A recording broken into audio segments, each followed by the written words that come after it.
What's up mga kabutingting, Jamyat pa rin, muling nagbabalik. Ang video natin ngayon ay sagutin lang natin yung mga comment tungkol sa video natin na service entrance. Ayan, sasagutin natin ayon sa pamantayan ni Meralco at sana masagot natin yung kanilang mga tanong. Okay, so punta tayo ngayon dyan sa harapan para ipakita ko yung ginawa kong service entrance noon. Dito po tayo at pasensya na po kayo kung medyo maingay dahil dito tayo sa labas ngayon.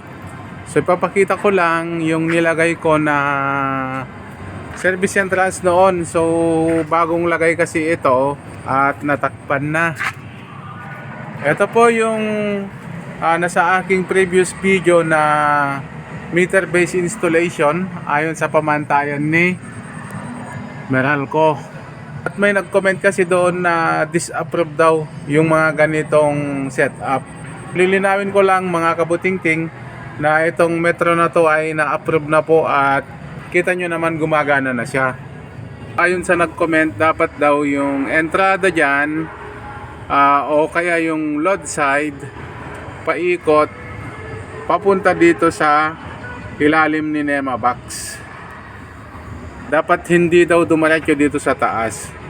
Sa ganitong setup po mga kabutingting, ito po ay tinatanggap ni Meralco o ito po ay ina-approve ni Meralco dahil kung susundan po natin yung yellow paper ni Meralco ay ganito po yung setup. Okay? Ang madi-disapprove lang kung ang ginamit mo dapat RSC pipe o GI pipe ang gagamitin mo dito sa entrada at dapat nakapaglagay tayo ng sealant. Maging dito, dapat ang gagamitin mo dito ay hindi basta-basta lang. Ang recommended ni Meralco ay watertight sealant pang GI.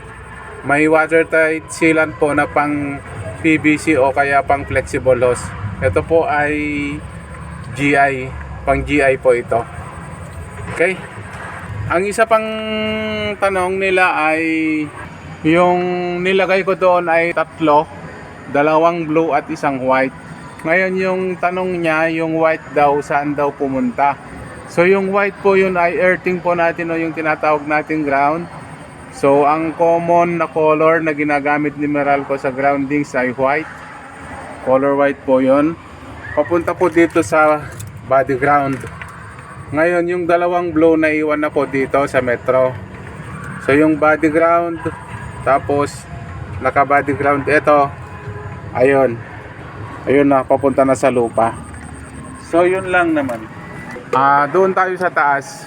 Ang putol natin doon o yung allowance natin doon sa entrada natin ay dapat ayon sa pamantayan ni Meralco, nasa 2 feet. Nasa 2 feet ka doon. Number 1 din na ayaw ni Meralco para hindi tayo ma-reject ay kailangan gumamit tayo ng GI na clamp.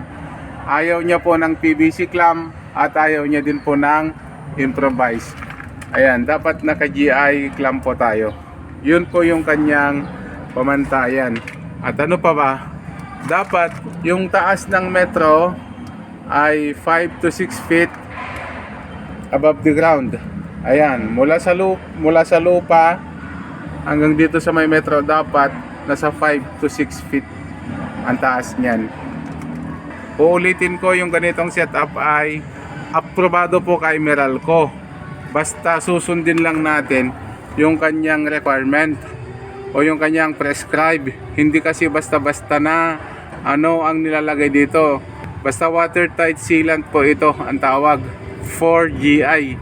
Dahil may watertight sealant po na pang flexible hose. Ang size na ginamit ko dito na watertight sealant ay ano yan, 1. Okay? So yun lang naman yung mga dapat tandaan, ano. Okay?